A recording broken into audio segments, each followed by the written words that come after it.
13.2 sistem urinary. Apakah yang kita akan bincangkan dalam tajuk 13.2 ni? Kita akan membincangkan struktur dan juga fungsi ginjal, menerangkan struktur nefron, duktus pengumpul dan memerihalkan proses pembentukan air kencing yang terdiri daripada proses ultraturasan, penyerapan semula dan juga rembesan.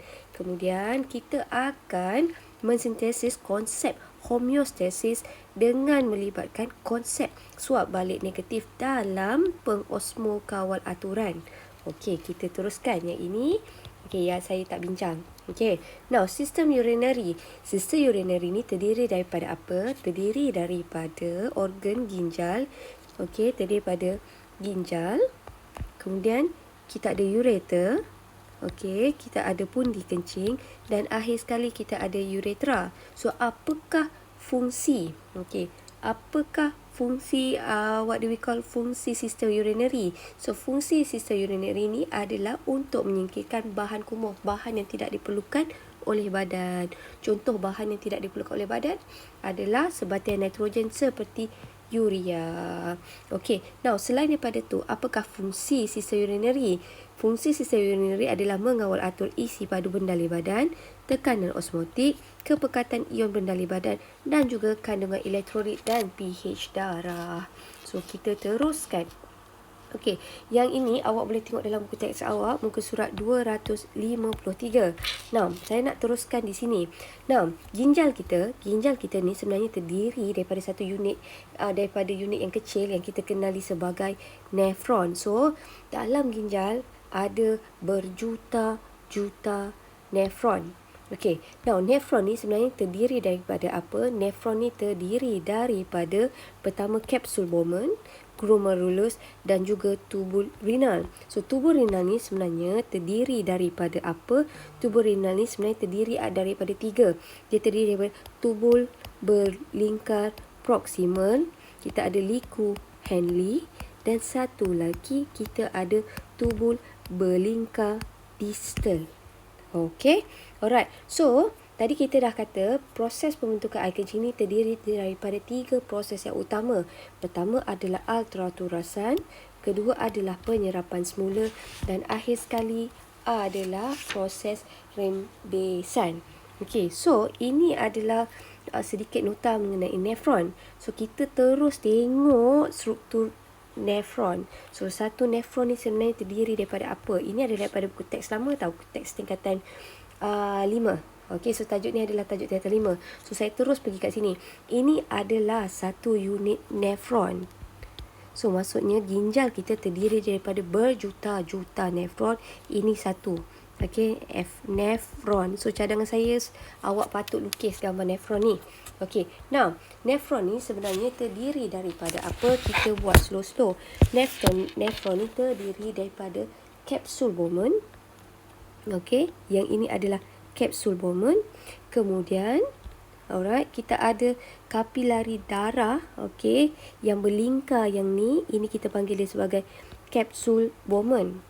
Kapsul Bowman ni terdiri daripada ada 2 cabang atriol. Kalau darah masuk melalui mana? Darah masuk melalui arteri efferent, kemudian darah keluar melalui arteri efferent. So, apakah yang berlaku di sini?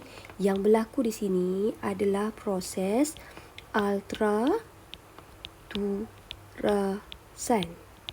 Okey, so ultraturasan nanti kita akan discuss, kita akan mention atrial efferent, glomerulus, atrial efferent dan juga kapsul Bowman. Okey, now kita tengok pula struktur lain di nefron. So, struktur lain tadi kan kita kata nefron terdiri daripada tubul kan. So, berapa jenis tubul? Kita ada 3 jenis tubul. Tubul yang pertama sekali adalah tubul proximal. Tubul berlingkar proximal ni nama pendeknya saya pendekkan TBP. Letaknya di mana? Letaknya di korteks. Kita turun bawah sikit. Okey, ini adalah tubul yang pertama, TBP. Turun bawah sikit, ini adalah liku Henle. Di mana letak liku Henle? Letaknya adalah di medula. Kemudian naik atas balik. Okey, kita ada tubul renal yang ketiga, which is kita panggil dia tubul berlingkar distal. So far okey kan? So, kemudian okey, kita tengok dekat situ. So, akhir sekali awak tengok kat sini, tubul berlingkar distal ni nama glamour dia TBD ni. Okey, ia akan bercantum bercantum dekat ductus pengumpul. So, ductus pengumpul ni sebenarnya gabungan daripada banyak nefron yang lain. Ini ada nefron lain, ini ada nefron yang lain. So, ingat, nefron ni lagi sekali dia terdiri daripada kapsul Bowman. This one, kapsul Bowman. Kemudian terdiri daripada glomerulus dan akhirnya dia ada tubul renal yang terdiri daripada 3, which is TBP, Lee Cohen-Lee dan juga TBD. So far okay? Alright, kita teruskan. So proses pertama yang berlaku. Saya ambil gambar yang ni tahu, saya buat terus pendekkan dulu. Okay, now proses pertama yang berlaku, alamak. Okay, adalah ultraturasan. So okey, kejap saya cuba cantik. Okey. So proses pertama yang berlaku adalah proses ultraturasan. So ini adalah proses pertama. So proses ultraturasan ni, apakah yang berlaku dalam proses ultraturasan ni? Okey, awak bayangkan tadi ini adalah darah. First, saya buat counting sikit-sikit. First, okey, darah tu akan mengalir daripada arterial efferent ke glomerulus. Ini kita panggil dia sebagai glomerulus. Kalau awak tengok kat sini, diameter dia berbeza. Disebabkan perbezaan diameter, ayat pertama, disebabkan perbezaan diameter, wujudnya tekanan hidrostatik. So, apabila wujudnya tekanan hidrostatik, berlakunya proses ultraturasan. So, apakah yang terturas keluar? Okey, so bendalir-bendalir daripada darah ni akan terturas keluar membentuk hasil turasan. Hasil turasan ini, komposisi dia hampir sama seperti plasma darah, kecuali tiada sel darah merah,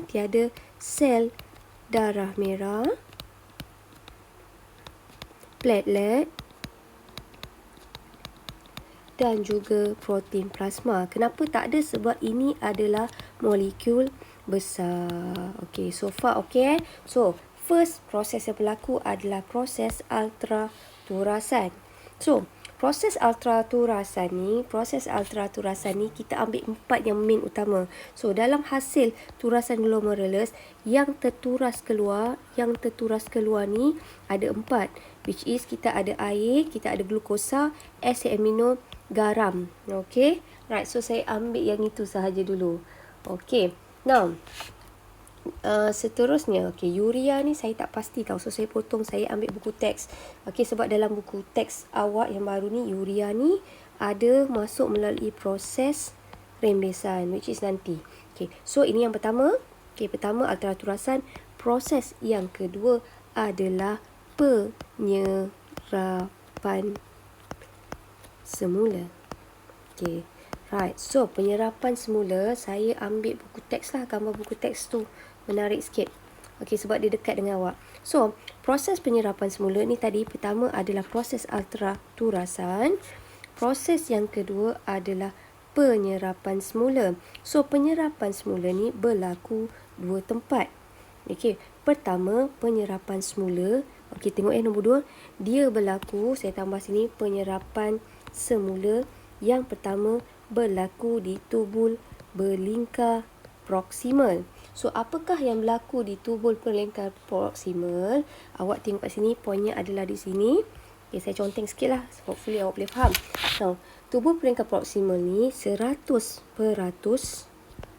100% glukosa, asid amino akan diserap semula ke dalam kapilari darah. Apakah yang dimasukkan serap semula? Bila kita cerita pasal proses serap semula, pergerakan bahan tu adalah daripada tubul pergi ke kapilari darah. So maksudnya nanti akhirnya air kencing kita mesti langsung tak ada glukosa dan juga asid amino. Kenapa? Sebab glukosa dan asid amino ni telah diserap semula. Kat mana diserap semula? Diserap semula di tubul berlingkar proksimal. Ini adalah tubul berlingkar proksimal. Okey, so di tubul berlingkar proksimal 100% glukosa, asid amino akan diserap semula. Manakala ion natrium, okey, ion natrium akan diangkut secara aktif melalui pengangkutan aktif. Kemudian kalau ion klorida adalah secara pengangkutan pasif. Okey, kemudian tadi kita dah kata proses penyerapan semula berlaku dua tempat. Satu adalah tubul berlingkar proksimal. Kedua, berlakunya di mana? Kedua, berlaku di liku Henle. Dan satu lagi tubul berlingkar distal. So ini pun proses penyerapan semula. So apakah yang diserap semula di sini? Yang serap semula di sini hanyalah molekul air dan juga garam. Apakah itu garam? Garamnya adalah ion natrium dan juga ion klorida. So kesimpulan, proses penyerapan semula, ini proses penyerapan semula tau. So proses penyerapan semula berlaku di tiga tubul renal. Pertama, tubul berlingkar proksimal.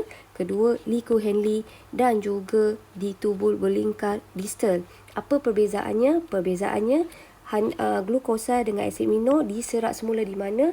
Diserap semula di tubul berlingkar proksimal. Okey. Nah, proses yang ketiga.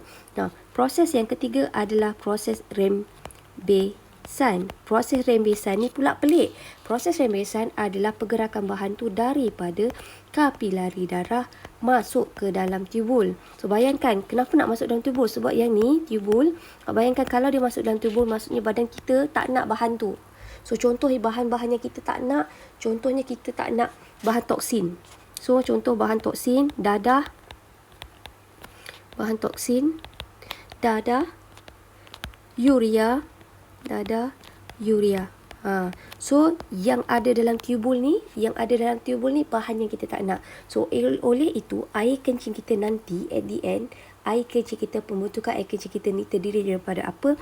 Ada air, ada garam which is natrium klorida, lepas tu ada bahan toksin, dadah dan juga urea. So yang tinggal dalam tubul ni sebenarnya apa? Bahan-bahan yang tidak diperlukan oleh badan kita. Alright. So again, proses pembentukan air kencing ni terdiri daripada tiga. Pertama adalah ultraturasan. This is adalah kita panggil dia sebagai ultraturasan. Kejap saya tunggu, saya tukar. Ini adalah ultraturasan. Okey, proses ultraturasan. So bahan terturas keluar. Ada bahan terturas keluar kecuali molekul yang besar. Okey, kemudian proses yang kedua adalah penyerapan semula. So penyerapan semula berlaku di semua tubul renal, which is berlaku di tubul berlingkar proksimal, liku Henle dan juga di tubul berlingkar distal. So dekat penyerapan semula di tubul berlingkar proksimal ni, apakah yang akan diserap semula? 100% glukosa dan juga asid amino. So bila diserap semula, so tu yang menyebabkan air kencing orang normal tak akan ada glukosa dan asid amino. So proses yang ketiga adalah proses apa? Proses rembesan. Kalaulah tadi penyerapan semula daripada tubul akan keluar, kalaulah proses rembesan daripada kapilari darah akan meresap masuk. Bila dia masuk dalam tubul, maksudnya badan kita tak nak benda tu. So contoh yang akan masuk dalam tubul ni adalah bahan toksid, dadah, urea, bahan-bahan bernitrogen. So ending dia dalam dalam duktus pengumpul ni ada apa? Dalam duktus pengumpul ni semua adalah bahan-bahan yang perlu disingkirkan daripada badan kita, which is air, garam, dan juga bahan-bahan toksik. Yang ni awak boleh baca lagi secara detail pada muka teks, buku teks, muka surat 255. Dan cadangan saya, silalah lukis gambar rajah ini. Okey, now kita teruskan.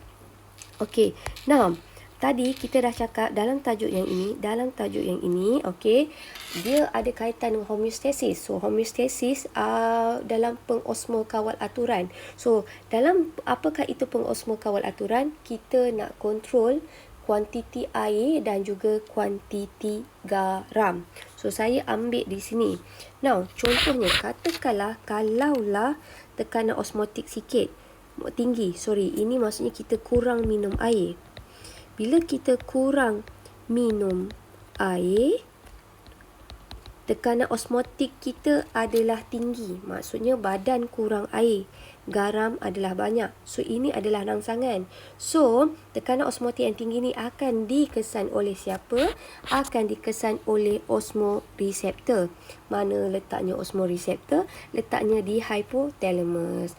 Kemudian, maklumat tu akan disampaikan di efektor. Dalam kes kita ni, efektor kita sebenarnya dalam buku teks awak dia ada satu je, which is kelenjar pituitari. Tapi saya tambah satu lagi, kelenjar pituitari dan juga kelenjar adrenal. So, awak bayangkan kat sini, kalaulah badan kita tak cukup air kan? Tak cukup air. So, badan kita nak serap air. So, di sini kelenjar pituitari ni akan dirangsang untuk menghasilkan ADH. ADH ni awak ingat air dah habis. So, bila badan kita kurang air, ADH akan dirangsang. Siapa yang merangsang ADH? Which is kelenjar pituitari. So, apabila ADH ni dirangsang banyak dalam darah kita, apakah kesan? Apakah gerak balasnya? Kesan dia akan menyebabkan tubul berlingkar distal ni. Okay, awak tengok kat sini. Tubul berlingkar distal ni akan lebih telap terhadap air. Apakah yang dimasukkan sebagai telap? Telap ni maksudnya air daripada tubul akan masuk ke dalam kapilari darah. So, yang tinggal dalam tubul tu sikit. Bila dalam tubul tu sikit, of course air kencing kita sikit. So, ingat macam tu je. Dalam tubul tu, kalau sikit air, so air kencing kita akan jadi sikit. Okey. So, bila tubul ni, okey, air tu dah diserap ke kapilari darah. Dalam tubul ni, air tinggal sikit. Air tinggal sikit. So, bila air tinggal sikit, isi padu air kencing adalah sedikit. Dan saya tambah sikit. Air kencing kita, kalaulah sikit, biasanya saya tambah, dia adalah pekat. Kenapa pekat? Sebab garam kekal dalam tubul.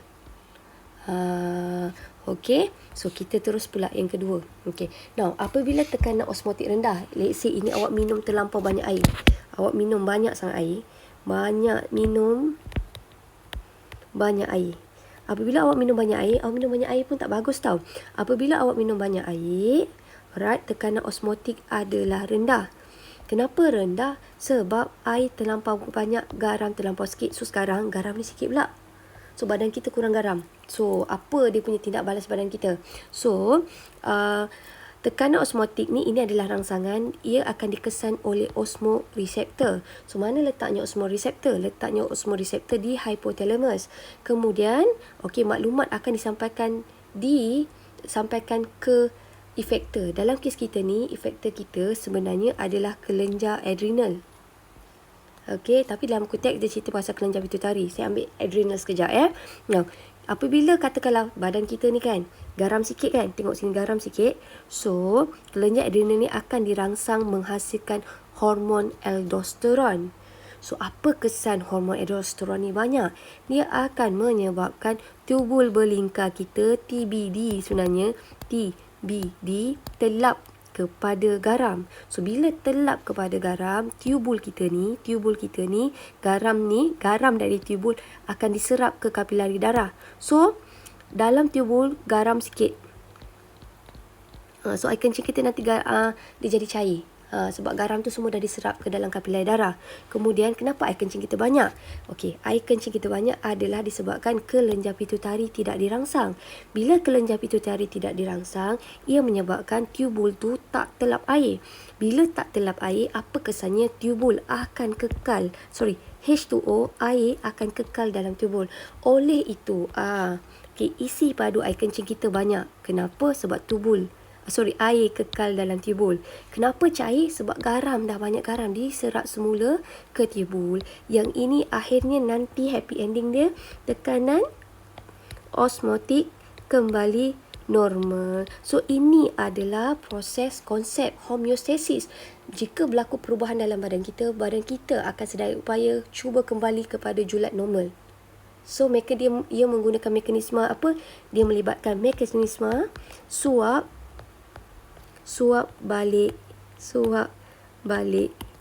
negatif. Alright. So yang ini awak boleh tengok buku teks awak pada muka surat 200, muka surat 256.